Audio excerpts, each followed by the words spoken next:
the importance of people's wallets cannot be understated. And I think the key thing that maybe animal rights, I don't want to criticize it in any way, because it's obviously coming from the right angle, but thinking that you can purely persuade people to change their habits, maybe of a lifetime, change everything that they maybe like doing, like eating, like wearing, whatever, just through thinking about the animals. I mean, it works for some of us, clearly, but it's not going to work for a majority of people. And that's basically borne out by the statistics up to this point. And the other thing to be very aware of is that animal exploitation is a business. It's a commercial activity. And we have to break that link between animals and making money out of animals. And this is where this was really something that kind of hit me in terms of the design of the investment products, and also the investment that I'm doing in terms of in new products which are animal free, is that it's almost like you have to make the business of not harming animals as profitable as the businesses, or even more profitable than the businesses of harming animals. And I'm sad that's the way the world works. I'm sad that the world is as mercenary as that. But at the end of the day, it is the economy, and we are all part of that economy. We can't deal with the issue of harming animals by overturning capitalism. That's like you're trying to take on something way, way, way too big.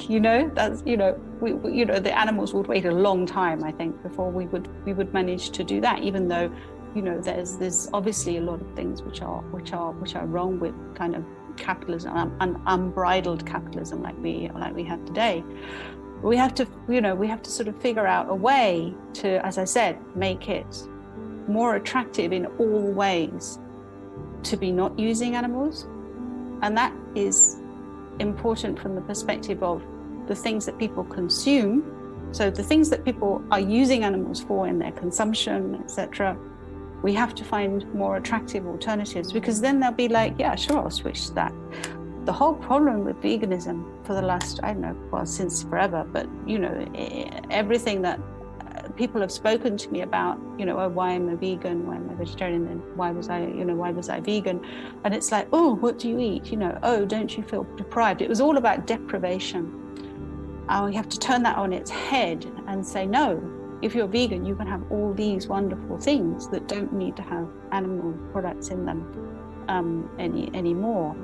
And the way that will grow is, as I said, by people realizing, by some people who are motivated more in this direction, realizing that it can be a more profitable business. And actually, I won't say it's easy to make it a more profitable business, but if investors see a demand for a product, and they see that the company is going to have revenues and growing revenues growing really quite fast, they will invest in that company making that product.